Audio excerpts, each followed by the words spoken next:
Josh, are you familiar with the movie What Women Want, starring Mel Gibson and Helen Hunt? Um, it's a foreign concept to me. No way, me too. Well, at least we know what men want. I'm Joe. I'm Josh. You've got questions? You're feeling grounded.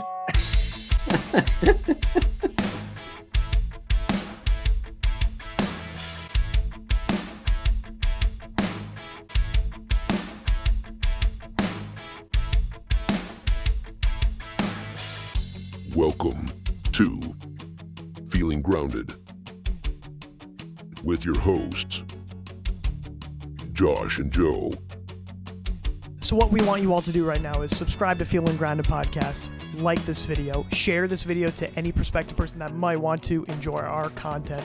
Also, follow us on Instagram at Feeling Grounded Podcast. We have a bunch of content on there and funny stuff before each episode that I genuinely enjoy putting up those memes. Yeah, definitely.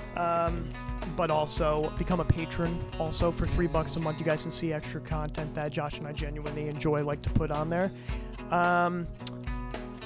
Also, we have included Apple Podcasts, Spotify, iHeartRadio, Audible, and Amazon Music. You can find the link in our Instagram bio.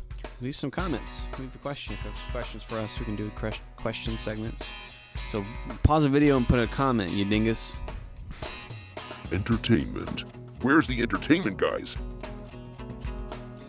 Okay, so a majority of Feeling Grounded's audience is guys. So this is of course dedicated to guys, but at the same time, we want you guys to be sharing this to men, of course, but also women, because this applies to everyone. So basically, Josh, what do men want? I don't know. What do you think, Joe? This was what keeps me up at night.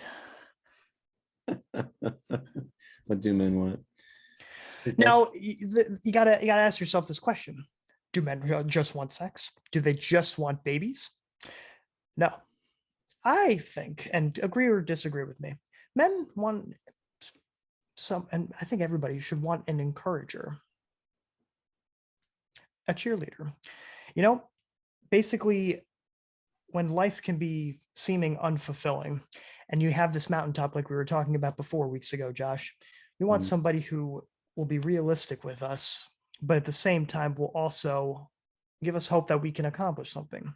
Yeah, I think that's great. I think support and encouragement is something that's really lacking today. You know, like one thing that I really loved about that Art of Manliness thing that we did was one of the first ones was like find a mentor. You know, I think that's huge. Like, I think that's really huge of how you just need to find someone who's going to father you. Yes. Like, who's just going to support you and encourage you and like be proud of you and like help you out when you need assistance and kind of guide you in the direction that you need to go. And I think it's something that's really big for guys is to have that. Now, I know in my own life, I don't necessarily have that too much. And I kind of see where the struggles can kind of unfold in that regard. And obviously I have close friends like you and others that I can kind of turn to that, more peers. Yeah, I think I see that 100%, like encouragement, support. And I would say like, even on top of that, to leave an impression, to leave a mark on others. I think that's what men really desire is they want to be remembered and they want to like know that what they've done is something good, impactful, and that's a big thing. Right after you leave this earth, do you want to leave a footnote? Yeah, exactly. Like, do you want people to like, yeah, exactly. So and so did this, and he did this, and it was awesome, and I'll always remember that, or like something to just be, legacy. Another thing going off of that, because you were bringing up Art of Manliness, was what we had committed to in August, is the concept of a journal. Because, what can your kids see as an insight towards you, especially if like we ever get dementia, knock on wood, hopefully that never happens. It's an insight as to what you were thinking on that day, and you can look back on how you were feeling and how you have changed. Yeah. And kids can see that as well. Definitely. What do you think of this stuff? I can chime in. Mhm. Okay. Of course. Do it all. Do it all. Well, I Go want to ahead. say something about what you guys said earlier about an encourager. Hmm.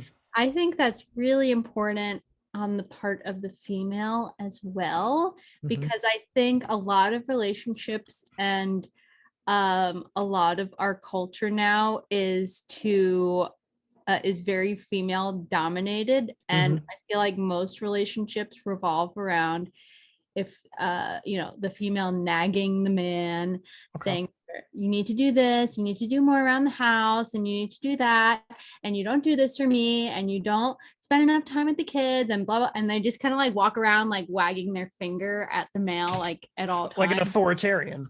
Yes, exactly. And I think that, well, first of all, I think that's very rude, and I think that's not very kind to be to your spouse or partner. But I think men really want respect, and so I think that letting them take lead on things and having their opinion be valuable and letting them be heard, Yeah. instead of just the female talking all the time, I think is really important. So Sure. Yeah, I think that's great. And even just to like double down on that too, Dr. Timothy Keller a long time ago wrote this book all about like what a good marriage looks like. And he said that men want respect and they tend to give respect. Yeah. And women want love and they tend to give love. And so oftentimes like the perfect relationship is when we can kind of see that and recognize that and then make those adjustments, right? So then, so for me, naturally, like I desire to be respected. And so I'm going to love in a respectful manner and try to give respect. But what a woman seeks oftentimes is love, is affection, is emotional connection and affirmation and gifts and service and all this stuff. And so for a man to see that and to recognize that, it's important to say, okay, so instead of trying to treat you like a man, let me love you and kind of break through that barrier so that I can be who you need me to be, and then vice versa for the lady, I would say, right? Sure. To then give respect as opposed to just always seeking out like the heart, because oftentimes men aren't always attuned to what the heart is. Fair enough. In our contemporary society, we live in a society. Every Pink Floyd song. In our contemporary society, encouragement and kindness are more often discouraged right now.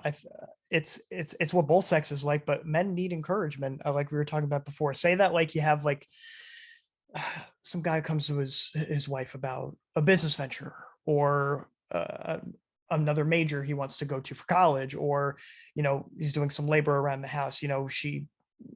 She makes some awesome iced tea, or she's egging him on to like go about this business venture or mountaintop, like we were talking about before, setting a mountaintop, setting that goal that you want to pursue. And when they egg a guy on, what happens? You feel like $1 billion, not $1 million, $1 billion. That's how you feel. Yeah, exactly. So true. Do you want to add to that? Okay. Yeah, and so I'm gonna go off here a little bit. Well, I just had this idea. Gosh, it just left me. Train of thought was destroyed. Shoot. Well, I think another thing too to kind of like put on top of this, it's just the concept of like men oftentimes like living is hard. Like life is hard. And for men, especially nowadays, because of the pressure of and same for women too, but the pressure of being like a man and what that looks like. But then, so you're expected to be a man, but then you're also expected not to be a man. And then so what everyone like, you know what I'm trying to say? Yeah. So like masculinity is like a trigger word today, which is such a shame. It's like that's what you're supposed to be. But then when a man is not being a man, they're looked down upon. Yep. Like, it's just kind of this like dichotomy that just really wells up inside people. And in our generation, we were talking to her siblings a while ago, and one of them said like, wow, like our generation like just seems like they're so sad, like they're so like they're so upset, and their life is hard, and there's something to that. And I think what men need is for someone to go to them and say, listen, I know this is hard for you. I know life is hard for you right now. I know things are difficult. And I think that's one of the most beautiful things that someone can do is they go down to your level, recognize that things are difficult. I'm trying to have a good career. I'm trying to get a job that I'm proud of, that I'm working hard enough at, that I'm trying to support people, that I can feel like I'm accomplishing something. And when I'm not doing that, it destroys you, it ruins you. And then oftentimes we fall inward, at least I do when this happens. And all I need is one person saying, like, to look at me, especially Claire, like, say, like, I'm sorry this is hard for you. I'm sorry that, like, you're not doing what you want to do, but I'm here and I'm going to encourage you and I'm going to push you and make you a better person. Like, that's what we need, you know, and encouragement and support. Yeah, we want a partner that doesn't tell us lies. We want realism, it's not like there's a fine line between like hope and also realism too, and actually being transparent about what's actually going on. I know it's hard. Now, in addition to that, like, we don't want a partner that's consistently crapping on our ideas. You know, that happens all the time in relationships. It happens all the time. You know, however, you know, sensible, like, like, don't do that, it'll be too hard, or you'll never do that, like, things that they might say. You know, both sexes should not want anything to do with that type of person that says that. You know, that's like the eject button, or at least it should be. Exactly. I mean, and why, and that should be the case. Like, you shouldn't want that. Like, if someone's gonna, like, just bash you constantly and say you're not doing enough, or things are difficult, like, how is that gonna make you want to do things? Especially, like, just talking about stuff with you, like, if a woman goes up to you constantly every day, says you're not doing this, you're so lousy, you never do this, you don't get off the couch, you don't do all this stuff, like, how am I going to be better? Like, if someone's getting mad at me because I'm tired after a long day, or like I just want to rest for a little bit, like, how am I gonna be motivated to get up if someone is wagging their finger, you know? What do you think, Claire? What do you think? Remember how we were talking about, you know, the eject button? You don't want a person that will say non-encouraging things, like, or discouraging things, I should say, like, that'll be too hard, you shouldn't be pursuing that, or you'll never do that, you'll fail. Paraphrasing, but a lot of that stuff happens all the time in our contemporary society. It seems like I know a lot of couples that are even older than you and I are, Josh and Claire, that where we see that, and eventually that'll end in something that's a non-favorable outcome. What could that stem from? The reason a partner would say all those discouraging things? I think it's just the lack of recognition that they are like another entity, like they're another person. Like, I think sometimes, and I've struggled with this, especially early in our marriage, that I kind of just thought that my way of doing things was the best way because it always worked for me. And then come to find out, like, when I married Josh, that, like, he's different than I am and has a different way of going about things and a different way of responding to things. And I had to, like, it sounds so stupid and simple, but, like, I had to learn that. Like, I had to learn that, like, the way things work for me won't always work for Josh, and vice versa. So I think that stems from that. I think just saying, like, oh, you don't care about me because you don't do this, or you know, that's never going to work, that because it might not work in, like, my realm, but for Josh, you know, it might be like a great idea and a great outlet or resource or whatever it might be, or he might be loving me in a different way that I'm not expecting, instead of what I'm wagging my finger about. So I think just the recognition that the masculinity and femininity are essential and completely different, and I think we are trying to make them the same thing, and it's not going to work ever. So what I'm gathering is that, like, two people being built different, but they come to a mutual understanding and they try to, I guess what I'm trying to say is that if you do have these differences and that you resign yourself to that, and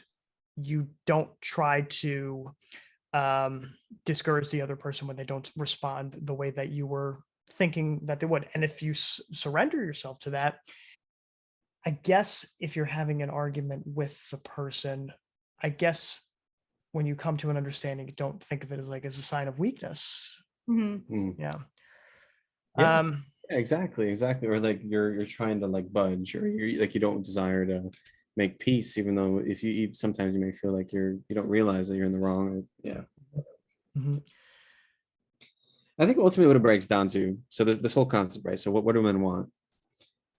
It's really just humanity itself, right? We all we just be happy. We just want to be happy. Everyone just wants, just to have joy and have it eternally. Okay? And I think oftentimes everything that we're seeking, everything that a man does is to try to seek that happiness. Like I'm going to do this because I think it's going to give me happiness. I'm going to yell at this person because I think that it'll make me happy and it'll make them happy, or like, or, whatever it may be. I'm going to try to do something so I can feel, so I can like act, so I can feel this, you know what I mean? But yeah. And that's ultimately what it breaks down to. And I think oftentimes people have a false sense and a false understanding of what those things are. Right? So we tend to turn to things that are counterfeit, right? So they say they're going to give us love. They say they're going to give us like feeling and emotion and pride and goodness and worth. And but it's an empty void. Yeah, exactly. It's an empty void. So we turn to these things, and oftentimes a lot of the things can be addictive, and it just destroys us as men. For doing that. And so I think, every man desires to be happy, and everything that they do is to receive the end of happiness, right? Yeah. But I think it's dangerous because a lot of times, especially, we all kind of do this, but especially I think men kind of tie their happiness to their careers or their accomplishments. I know you mentioned that like legacy is important, but I think that can also be very dangerous because at the end of the day, like maybe a generation might remember what you did, but then after that, like everyone ends up getting forgotten. So it's more about kind of relationships and how you spend your time on earth than like what's going to happen after you die kind of thing. When you're constantly pushing for like success in every single venture, you kind of lose yourself a little bit. Exactly. So I think at the end of the day, it's like how you love and who you love. And so that's tough because there is something that the man needs to provide and needs to like work hard, and that feels good, and that in and of itself is a really good thing. But if that's like the end, then I think that's very dangerous. Very good point. Yeah, exactly. And that's everything. That's everything. That's the human condition, And I think for us as Christians, what we would say is, hey, dingus, turn to God, turn to Jesus, because he's going to make you eternally happy. He is the biggest encourager, the biggest cheerleader with all the pom-poms in the world, and is realistic with you. Yeah. And hopefully you'll find a woman that will be the same. And when that happens, lock her down. Exactly. Amen to that. Because that's everything, right? And I think today too with technology, right? I think technology is really, and we've said this a bazillion times on here, but I think we're living in such a time where we're starting to see the effects of technology use. And because of that, it's triggering men to act and to think and to feel differently. It's lowering that testosterone. It's causing all these problems and addictions. It's causing, dopamine triggers, and it's making people less motivated and all this stuff. Yeah. What we desire most out of life is happiness and eternity. And I think oftentimes it is like these things we mentioned, achievement and all that stuff. And if you make that your purpose, it's difficult to like we just watched today the movie Soul, the Pixar movie. Okay. Oh my goodness, it is so powerful. And I bawled my eyes out. And this is the second time I watched it and I still cried. But that was like the whole point, was just like the main character got his thought that his purpose in life was like his greatest passion, which was music. And then he finds out by the end of the movie that it's just about like living and appreciating life and being with people that you care about, and in the moment, and to look at just the small things, like leaves falling from the sky, the sunshine, the breeze going by, your friends, like conversations, smell the flowers instead of just rushing towards the next thing. Yeah, exactly. And we do that. And I know I do this to like 100%. I'm always desiring the next thing. I said, when I get this done and accomplished, this is when I will be complete. I will peak. I will be happy and satisfied. And then when that moment arrives, it's not the case. So what's next? You know? And so for me, it's like you just gotta slow down. Piggyback off of kind of what I was saying before. But because of that, because of these issues, we desire to get stuff done and to accomplish. And because of technology, we can't really do that. And it's harder to achieve. We're not as motivated. Our brain thinks we're doing things, but our body says, no, it's not. And so because of that, we kind of have this like dichotomy that's happening within us with technology use, that the more I scroll, the more my brain is saying I'm doing things. The more my body says, no, you're not. There's an imbalance. Exactly.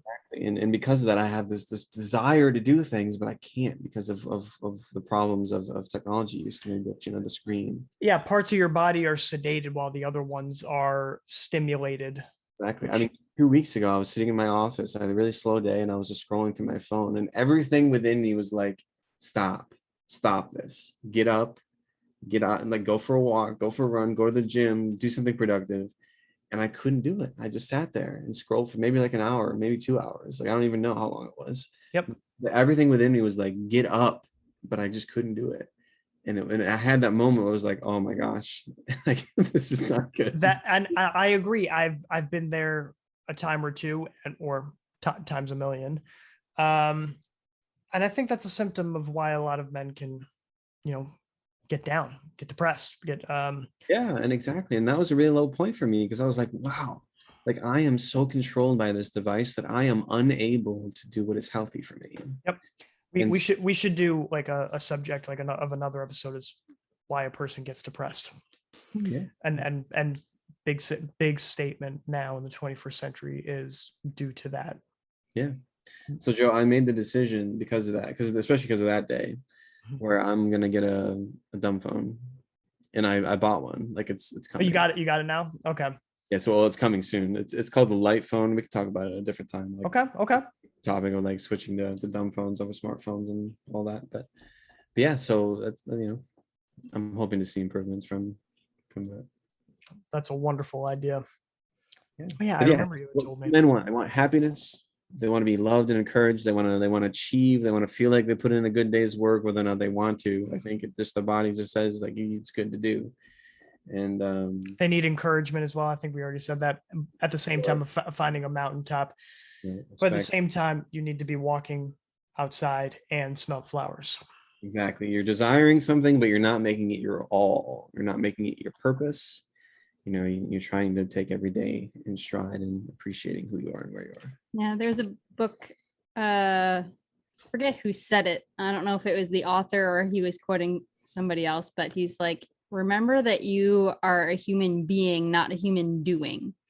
And that really struck a chord with me, because I think we are, as much as we're like addicted to our phones, and as much as like we're kind of lazier now than we've ever been, we still have this huge emphasis on productivity and like achieving checklists and doing everything is about being productive.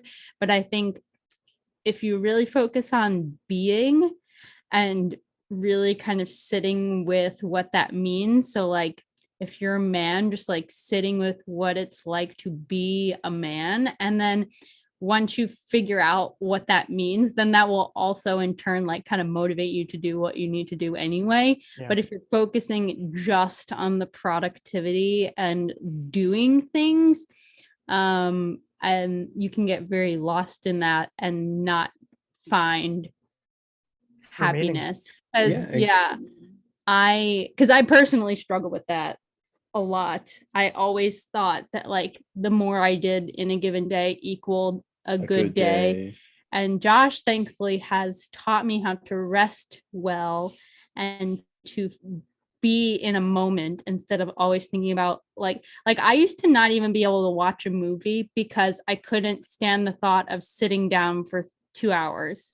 Like I was like so upset by the amount of things I could have done in those 2 hours, when I'm losing sight of just being and just enjoying the moment. And so I think that can encompass a lot, just that very fact of like who we are, not only like in our personal lives, but like who we are as a man and who we are as a woman, I think is really what it comes down to. I like having you as a guest, Claire.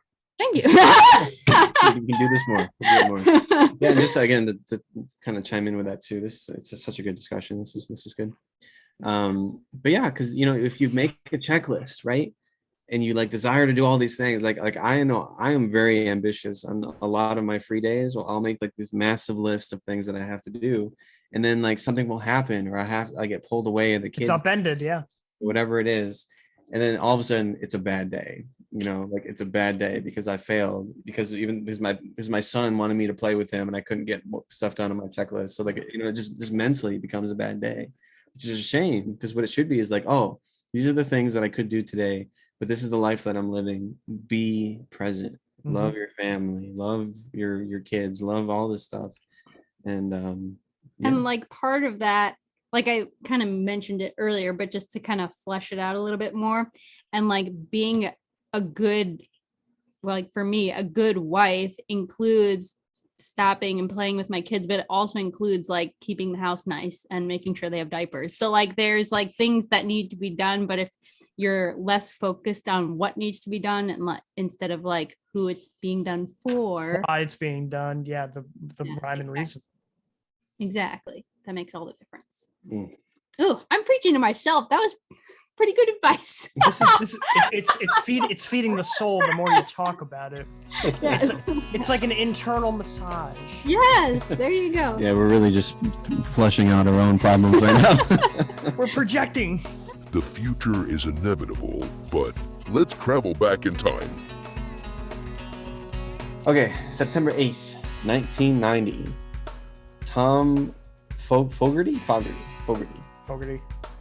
I always say that wrong every time. The rhythm guitarist for like probably one of my all-time favorite bands, right? It's one of my all-time favorites. At this point, you don't know how to say his name. I know. I've always said Fogerty. That's the thing. I've always said Fogerty.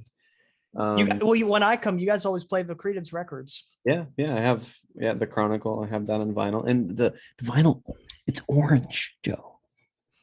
It's an orange vinyl. It looked brown. It's orange, unless I'm colorblind or something. I don't know. Is orange brown? Is that a colorblind thing? Well, anyways, so Tom Fogerty died 1990 on this day. Legend, awesome guy, great guitarist. He was pretty cool with all the stuff that he did and contributed to, and them together, him and his brother, just, I mean, it's one of my favorite bands of all time. Like I said that already, but like if I were to have a band, like I would want to do like this. Like I just love this, like, although they're not from Louisiana, but like it's just, no, they're from north. North. Yeah. Mm-hmm. Or they're from California, I think. No kidding. Yeah, I think wow. But yeah, I know they did like music like straight out of the bayou, right? Like born definitely on not bayou country. Yeah. Yeah, I know. On the bayou. Mm-hmm. I love that kind of just like that southern like rock kind of feel that they just exploded with. Yeah. Their cover of "Put a Spell on You" is one of my favorite songs of all time. Yeah. Love it. Yeah. I just appreciate him. I appreciate. Now, what did he pass with? What did he die of? He had tuberculosis. He had a tuberculosis infection that was related to, what was it, AIDS, right? Yeah. He had AIDS. But yeah, it's crazy. And he died in Scottsdale, Arizona. It says he got it from blood transfusions, which is unfortunate. To my knowledge, I think him and John never exactly rekindled. Right. They had a rift, right? That's what split them up. John had a rift with basically Tom, the bassist whose name escapes me, Doug, I think his name was. Honestly, the only like member that I can actually point name to face is John, and that speaks as a testament as to how talented that guy was. Not about the other guys, which, by the way, all the Creedence albums are fantastic, but one, their last one, and I've listened to it. It's called Mardi Gras. I talked to my dad about this because he loves Creedence, but when I asked him about like the last album, he's like, "Oh, sucks." because apparently, John, like there's conflicting reports. John says that like the people like the other three members wanted more contributions. John is apparently, according to the other three members, was too tired and wanted them to do something. So it's very conflicting. We don't know who's the right one. Case in point, John wrote like a few, and then Doug, the bassist, I think, wrote like a bunch, and his voice sucks. They put a bunch of reverb on there to drown it out. Yeah, and they're just basically like crapping on each other on the album. That's a shame. Yeah. Yeah, I haven't listened to that one. I've heard a lot of the others. I love like Cosmo Factory. That's one of my favorites. What do I call those? Fogerty. Fogerty. So it is. I'm so confused now. It's Fogerty. I thought it was Fogerty. Fogerty? I don't know. Whatever. He died. He died. Oh no. Anyway. I love that meme. Anyway, September 8th, 1974, President Gerald Ford pardons Richard Nixon, president before him.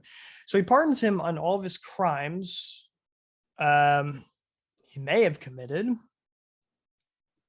did commit while in office after Watergate. So poll numbers for Gerald Ford were incredibly high when he took office. And then after he had pardoned Richard Nixon, because everybody had a poor opinion on him, they plummeted right afterwards. Understandably so. The press secretary quit because they would have to answer like all these questions about Gerald Ford. Makes sense. We know that can be a stressful job. Hashtag Jen Psaki. And people on the right, many felt sympathy for Richard Nixon by that point of the pardon. You know, he was the sole president to resign. People thought he was like a victim of infighting, and you know, he like represented, you know, all this polarization post Watergate, and kind of as a representation for the polarization that we even face in the 21st century. Right. Yeah, I could see that. I mean, he kind of was the harbinger of the division between the two parties. But I think, you know, if you like look back and just reflect on what he did, it's probably an unpopular opinion, but this is how I feel. I feel like it's not as bad as like some other stuff that current politicians have done. Sure. Yeah, I think about Bill Clinton. I think all the stuff with Bush and the Patriot Act. I think about all the stuff like even like Obama did with healthcare, like how progressive he was, and like there's so many little things that like sure, like Richard Nixon was smart. I mean, it was kind of a crappy thing that he did. Yeah. But I feel like other presidents have done way worse. I had heard that, you know, because him and Kennedy were the first televised debate in 1960 when he first ran. I had heard that if it wasn't televised, Richard would have won the election, because apparently he was like lip sweating, and he kept like, because he always had like a upper lip sweat, he kept doing that, and people thought he was nervous. Plus, also Kennedy was more attractive. Yeah, that's how it is. Whoever is the most, they found that they did a study recently of that just came out that said the more attractive candidate will always win, and that's just the nature of the human being. Like, so who do you think was more attractive, Al Gore or George Bush? George Bush. Okay, I think so. Al Gore has like a weird nose, and that's the inconvenient truth. It's time for Happy Crappy. Happy Labor Day. Happy Labor Day. It's Labor Day as we're filming right now. Obviously, it's a couple days later.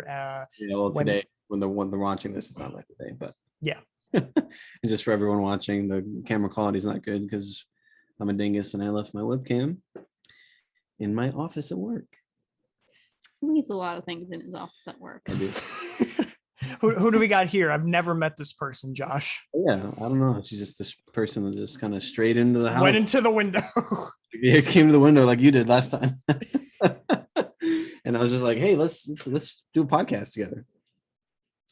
This is my wife, Claire. Say hi, Claire. Hi. Hi. Thanks for having me. I'm so happy you're here. Thank you. Like, actually. Thank you. I concur. I share in that sentiment. Oh, thank you.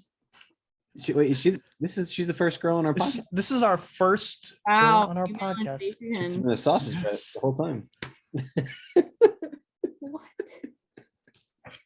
No, this is the first girl on our podcast. This is a very stunning and brave moment for Feeling Grounded podcast. Breaking the glass ceiling. Okay. Once again, congratulations. So how did we spend this Labor Day? Is this part of Happy? We can talk about it. Well, happy will probably be like the whole weekend, and then the crappy will be. We'll talk about it. Okay. Yeah. So the today we had a pretty chill day at home. Kind of rested with kids on this Labor Day because both of us were off, and then spent a second outside. Well, I did.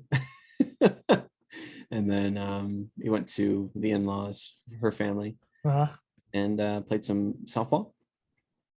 We did batting practice, and then kids played the park. Yeah, we had a barbecue. Dogs and Get them Rand burgers. We did burgers yesterday. We did burgers yesterday. But we did hot dogs today. Steak and hot dogs. So all good things. It's good. Steak and hot dogs. What's your favorite New York strip? Ribeye? I like Delmonico, but a lot of places don't have Delmonico steaks. Because my growing up, our landlord, so I grew up on a cow farm, and a lot of the cows that he would butcher, he would give us some of the meats because my dad would mow some of his property, and so to pay us, he would give us steaks and meat, and ground beef, and like all this stuff, like hundreds and hundreds of dollars worth of like fresh, organic meat, and it was like the greatest thing ever. And we would get these Delmonico steaks, and they were like, yes, so good. So unfortunately for Josh, I know very little about steak. I know it tastes good, but I don't know the different names or the different types. So when he tells me I should get steak at the grocery It's juicy. It's good. I usually come home with the wrong thing. Well, like last time it was London broil. I brought home London broil instead London of steak. broil is not steak. I don't know. I don't know how to purchase beef. What about you, Joe? What is like your favorite thing to cook? What's like your favorite thing to make? My big one is around Thanksgiving time, sausage bread.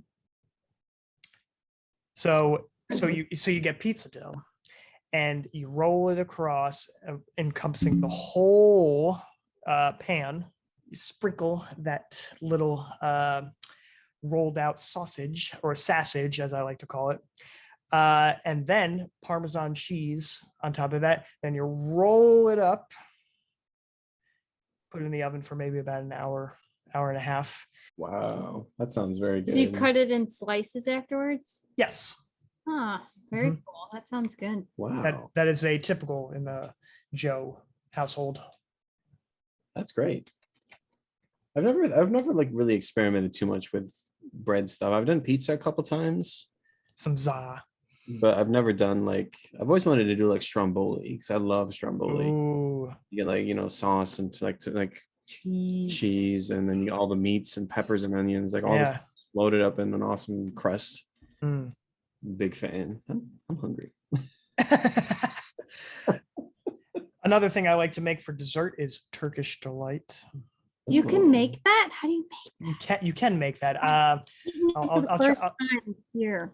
It's well, you need some food coloring. You need some gelatinous jello.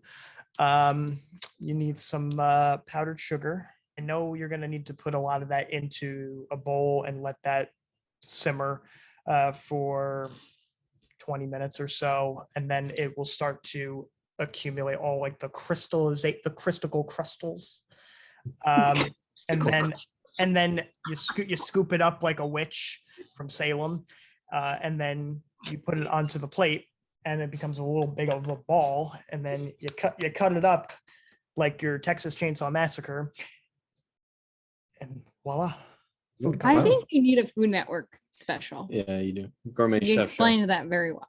Maybe Yeah. I encompass the characters as I cook. That's how I get through it. Yes. There you go. Oh, whenever I think of Turkish Delight, I think of Lion the Witch in the Wardrobe. That's in there, right? I just picture like a young like British kid. Joe, what's your favorite C.S. Lewis book? I like his religious talks. I mean, I certainly like Lion, Witch, and Wardrobe. Have I read anything else? Maybe. You ever read Screwtape Letters? No. That's a good one. What is that? What is that? So it's basically don't know how would you describe it. It's like a demon. It's the point of view of evil, but the way they describe Christianity and God is very interesting, and it's very insightful. It's very pertinent to like today's world, because it would be like deer, because it's Uncle Screwtape, right? And then he's talking to his like nephew or something, and they're both demons, and they're basically their mission is to like destroy someone, to like steal their soul, just this random person in London or somewhere like that. And so like every day they'd be like, dear whatever, like today I tried to confuse him while he was at church and make him distracted by other people, and to like get him focused on the attire of other individuals and get him prideful, and like, so that, you know, I'm paraphrasing of course, but it's like really good. And there's like, I don't know, it's like 20 something chapters, and I really suggest it. It's what's it called? Screwtape Letters. Screwtape Letters. Yeah. All right, I'm writing this down. So my happy for Labor Day weekend, I spent some time with some friends in good old Pennsylvania. It was good. Went swimming for a bit. Went to some get-togethers. Reviewed some food. Yeah, it sucks when you always have to leave friends on like a holiday and then have to go back to, you know, your workspace. Yeah. I don't like that feeling afterwards. Right. Never did. But that's not my crappy. I have a different crappy. What's your crappy? My work week was like the work week that kept on giving. There were like so many unexpected changes without getting too far into it. You know, a lot of people hadn't seen each other for a while because like we were finally going back into our workspace after a few months, you know, getting everybody acclimated to the environment, and not a lot of the week went smooth. A lot of personality clashes from a lot of people that, you know, you try to stay away from. It's just kind of like, it's distracting. So that's pretty much what the crappy was in the building. Yeah, I guess it's that time of year when you're coming back, everything can kind of fall apart. All the meetings, I'm sure, right? Yeah, I love stability. Yeah, me too, 100%. Yes. I mean, that's what we all thrive on, you know. I guess for me, I would say it's my happy is the weekend that we had. So we had a weekend, Friday, Saturday, Sunday, Monday. All of us were home, and to just be home together as a family was really, really great. And on Friday, we did a softball game where we had two teams, just a lot of friends. We just shot out a lot of texts and said, hey, if you can come here at this time, we're going to do this. And it was really fun. Big turnout? People came. Yeah, it's a big turnout. We had enough for two teams. And it was a blast. Like everyone did so well, and like it was great. Good. Yeah, definitely. Did you win?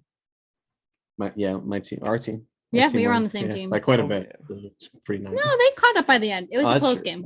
It was pretty good. Yeah, we it was like 15-3, and then they caught.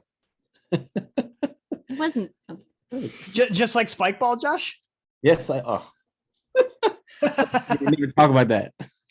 I never talk about that game. We lost people. That was rough, man. What's your happy? My happy, well, the softball game was also my happy, but to be a little bit different, I had a glorious nap yesterday.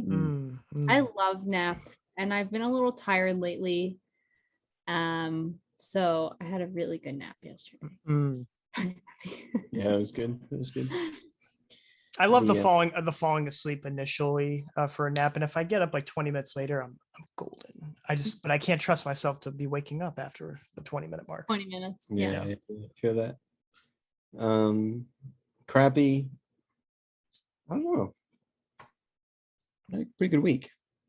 I don't know if I have any crappies. I had a rough work week, so that'll be my crappy. This is back to school season at work. I work at a doctor's office, so everyone needs their physical, their sports physicals, their vaccination records, their EpiPens, their inhalers, and all the paperwork that goes with it. It's a lot more than most people realize, but we're drafting paperwork. Yeah. So it's a lot of busyness, but so that's my crappy. It probably should pick up in the summertime, because that's when people start to ask for it. Yeah. And the fall time especially as well. Get all the school people forget that school starts in September every year. And that 2-week mark in August is like when it all starts, like the last 2 weeks of August. So what we want you all to do right now is subscribe to Feeling Grounded Podcast, like this video, share this video to any prospective person that might want to enjoy our content. Also, follow us on Instagram at Feeling Grounded Podcast. We have a bunch of content on there and funny stuff before each episode that I genuinely enjoy putting up those memes. Yeah, definitely. But also become a patron. Also, for $3 a month, you guys can see extra content that Josh and I genuinely enjoy, like to put on there. Also, we have included Apple Podcasts, Spotify, iHeartRadio, Audible, and Amazon Music. You can find the link in our Instagram bio. Leave some comments. Leave a question. If you have questions for us, we can do question segments. So pause the video and put a comment, you dingus. Or if you're listening to it on Spotify, go to YouTube and leave a comment, or Instagram. But you've got questions? You're feeling grounded.